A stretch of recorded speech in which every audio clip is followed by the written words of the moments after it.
Hello, world. Welcome to Americana. I'm your host, Willie Montague. This isn't the news they package for you. This isn't the script they want you to follow. Here we dig deeper. Here we confront what others ignore. If you're ready for the truth without a spin, you're in the right place. Stay with us today because you are watching Americana.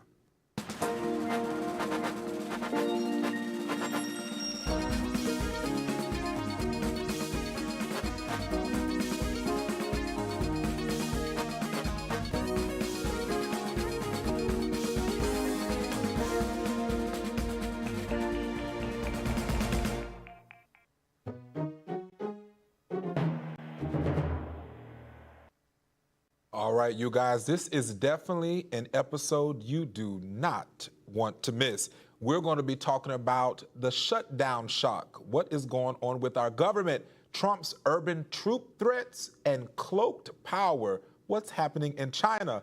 But today, when I tell you we have a special show, not one, not two, but three guests. We have with us today Aja Smith, David D'Ambroso, and Russell Drake. We have a lot coming up on today's episode, but you already know before we get started, drum roll, please. It is time for Willie Steak.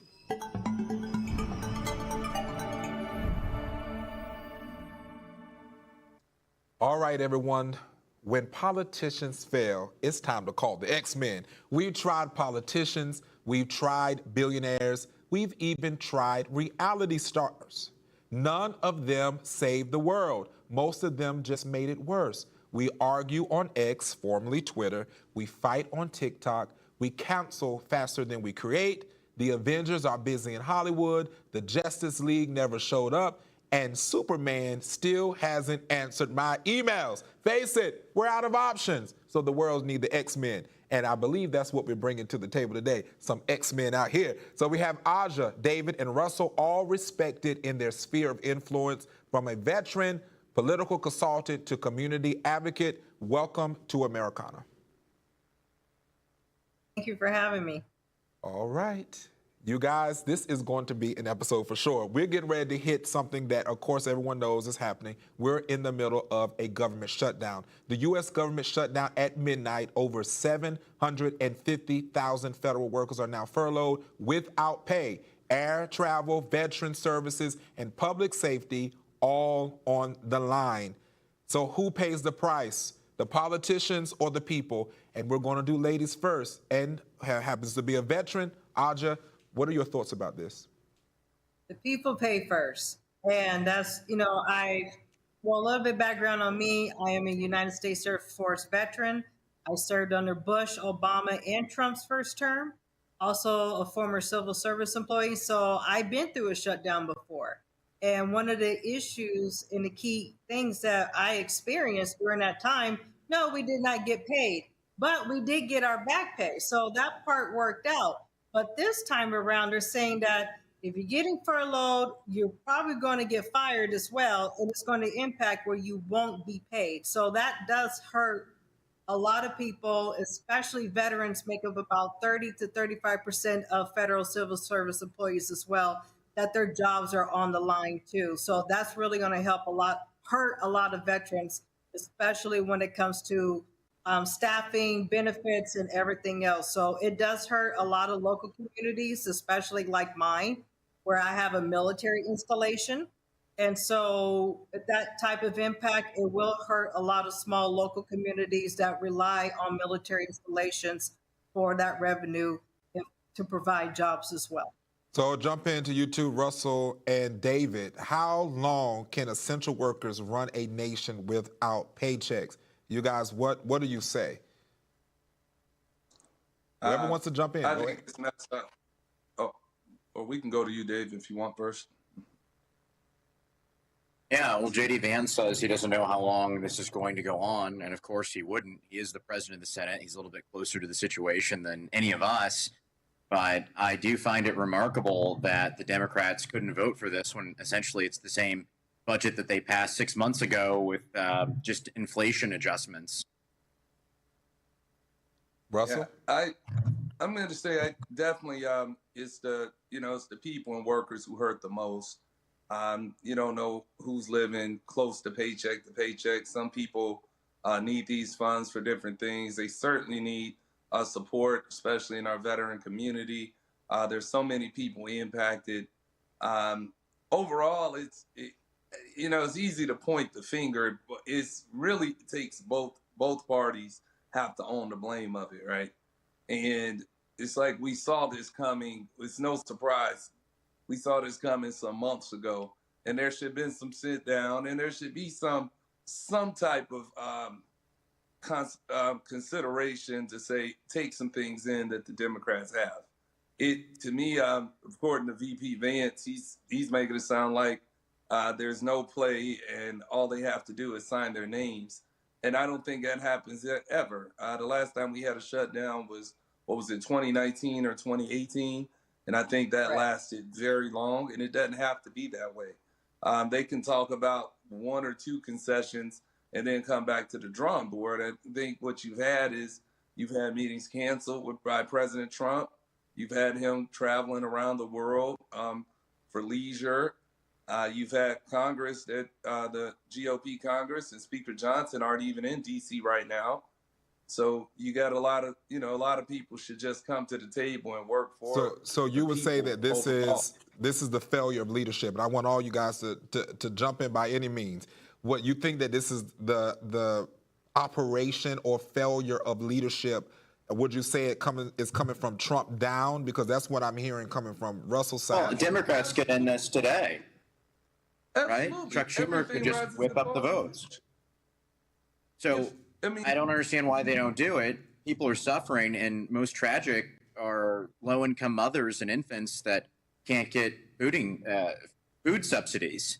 We don't support, in MAGA, we're really against corporate welfare and international welfare in the form of members of NATO not paying their fair share, but assistance for single mothers, for widows, for the poor, that kind of thing, that's not something that we look to end.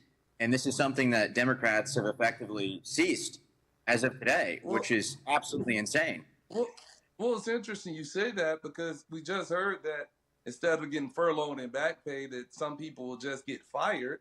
And if they get fired, that didn't happen in the past. Those are policies that are brought in by this administration. You raised an excellent point. I'm going to do something shocking. I'm not going to actually agree with him. Yeah, and that was stated last night.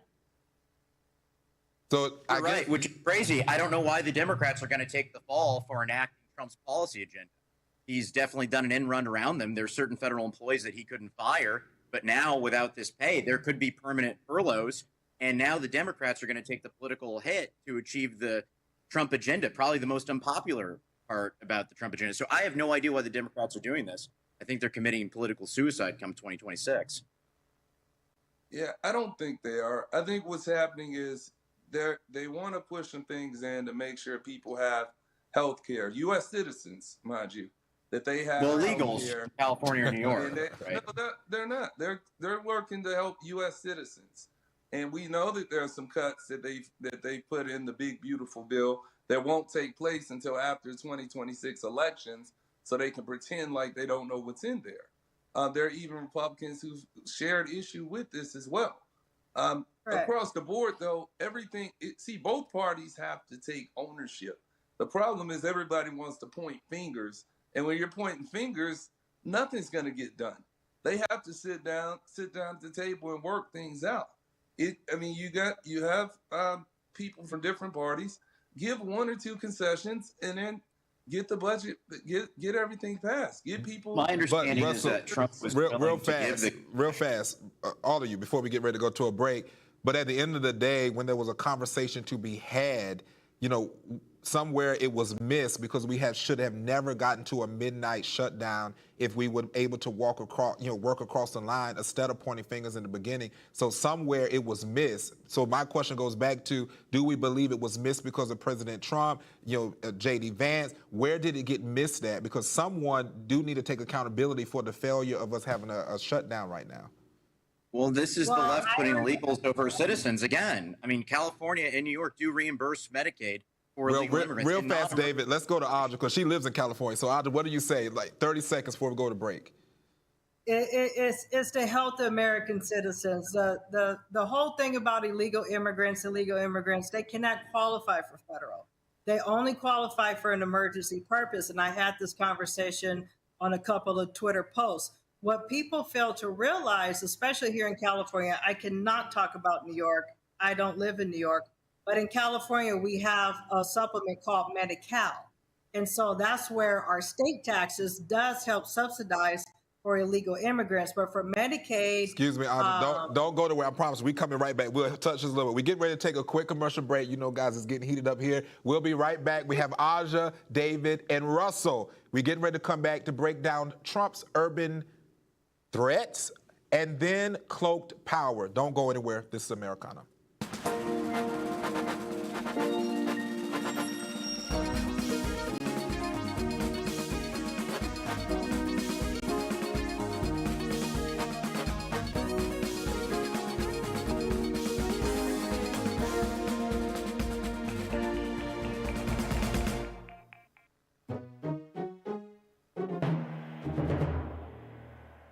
Hello, social media family. Thanks for staying with us during this commercial break. As you see, we got a show for you today. So don't forget to follow us on all platforms. And remember, you can catch us Monday through Friday right here at 6:30 p.m. on Comcast Xfinity, channel 1623. Have a question for you. Do you feel this shutdown was needed? Leave your answers and thoughts in the comment section below, and let's get back to the show.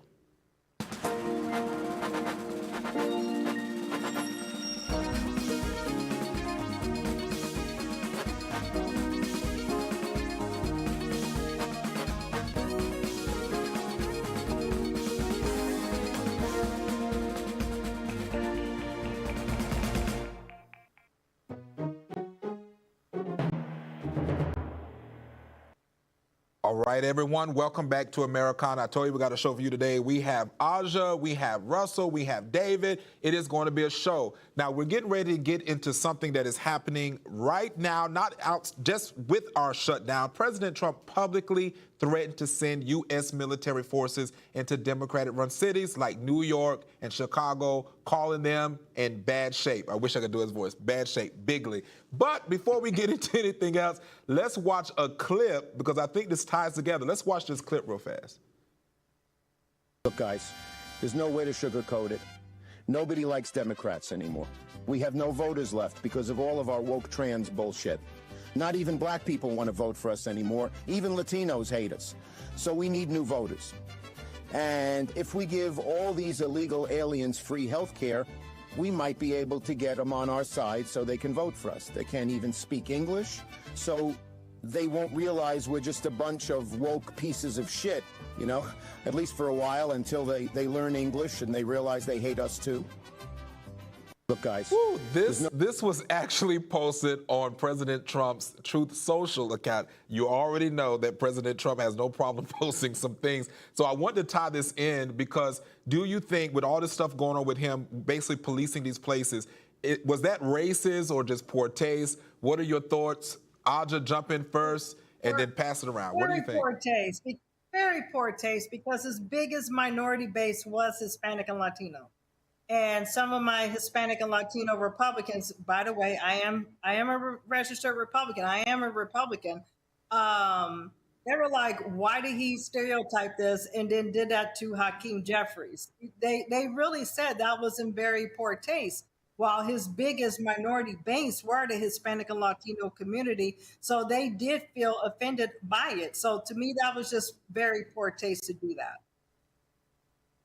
David. Yeah, Russell, go ahead. It's not just poor taste, but just the candor and conduct of a person who is the commander-in-chief of the U.S. military. To post something like that on social media sets the worst example possible. I mean, to be honest, my niece, who's in second grade, probably wouldn't even find that funny. So it's really bad taste, poor taste. But I think it's also racial as well. And there was no need for that. Now, you know, he has the right to do so. He's exercising his First Amendment right. Can't be surprised that other people are replying in certain fashions. I wish you had the rebuttal of Speaker Hakeem Jeffries. he had a minority leader rather. He had a. I think Trump calls him Dollar Store Obama. You said what? I think Trump calls him Dollar Store Obama, Hakeem Jeffries, on Twitter, maybe. Which models his lack of maturity as well. Well, And can we agree that Trump really hasn't changed in the past 8 years, 9 years? I mean, yeah, but not like this. He's pretty much the same guy, right? I mean, he made these inflammatory tweets 8, 9, 10 years ago, right? Well, let's talk about this. Because we're talking about the troops, because that was interesting to tie it together. Now, when we talk about the troops, because I want to talk about this racist thing, because people are saying he's racist. So how does such rhetoric, not what we just also saw, but when we also look into what has happened in these places where he's saying, I'm sending these troops into Democrat-red cities, how does this rhetoric impact civil trust, law enforcement, and public safety? Well, real quick on this last one, I didn't get a chance to answer, but minorities have expanded their support of Donald Trump from 2016 to record numbers in 2020, and even beyond those record numbers in 2020. So minorities really don't mind this. Minorities have a sense of humor, are very intelligent in the United States, and they get a joke when they see one. Do you really think that they have a sense of humor? Because this is why I want the time, because when I hear from people, they're like sick of President Trump and the things when it's. Well, that's what I was getting to. He hasn't changed in this, 8 years. I mean, he's made the same kind of statements. Who would disagree? And so he's only increased his minority support. In fact, the only large majority Kamala Harris won in the 2024 election was among atheists. That's about it. He expanded in every minority group.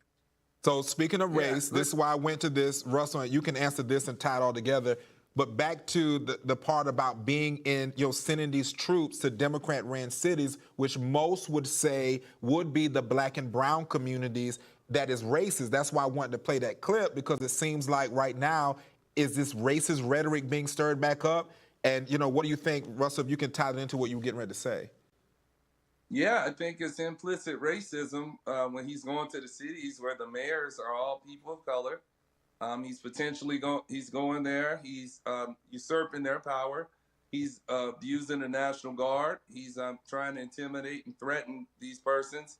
And mind you, these are the cities who've already shown that they have crime rates that have been reduced in the last year or two.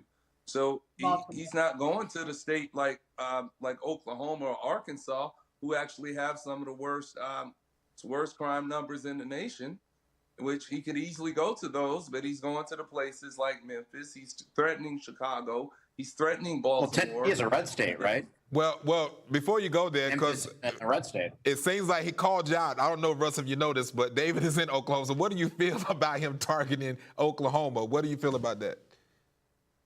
We have pretty low crime in our largest city, but our second largest city, Tulsa, does hit above its weight class. So Russell's right. There definitely is a crime problem there. All right, so but you look at these urban areas, and they're monolithically run for 10, 50, 60 years by Democrats in the city council, mayoral races, and so on and so forth. Even their elected representatives that go to the state capital or Washington, D.C. are Democrats.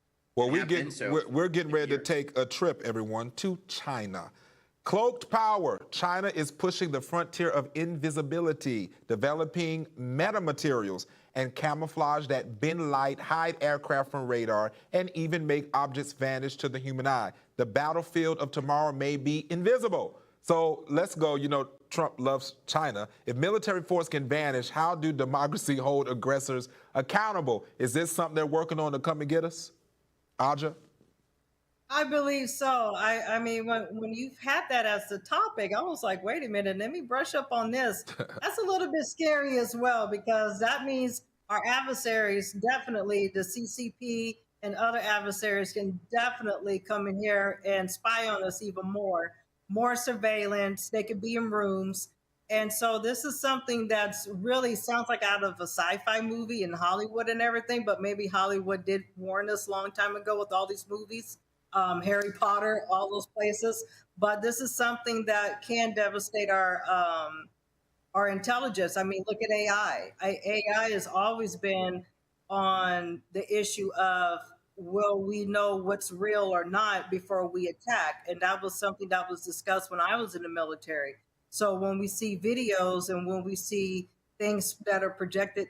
Well, I'll name the Middle East as an example. How do we know if it's real? How do we know if it's AI? So now China's developing to have something more advanced. So that's where we're going to have to up our national security even more. Whew, yes, because there's a lot going on. And China has been doing some crazy stuff. Could cloaking technology really actually change the balance of global power overnight? Because China seems to be doing something. So you think this is an overnight thing they're working on, and now we're just knowing about it? Yes, they've been doing it. I'm going to agree with them. See, China works on things. Anything that comes public means they've been working on it for like 10 years. So that means we're 10 years behind on the response. Now, get us somebody that's the Secretary of Defense that has some experience at the general and admiral level, and perhaps we'd be more prepared for it. But because we have a novice person in there, we're probably not as prepared as we should be right now. Yeah, we have a reality star. Okay. We have civilian leadership of the military in the United States. So if people don't like that, they might move to a country they have a military I have nothing against We don't have that in the as United States of America. As a veteran myself, many of our like commanders have never served. I served under 3 presidents and seen other secretaries of defense, and he is absolutely. Well, I mean, as you stated, it's been about 10 years or more since China developed this technology. Pete Hegseth has been in for maybe 8 months. So this happened under the generals, the professional military class. And this is why Trump's trade war is so important with China. We are funding this technology with our trade imbalance. And Trump is righting that wrong with the trade war against China, which has been devastating. Well, see, the thing is that if our Secretary of Defense is in the past, they could have been working on something. They just wouldn't tell us, right? It's like, again, even we do that same thing. I actually have a background where I used to work in defense industry. And more often than not, we work on projects that were not known to the public.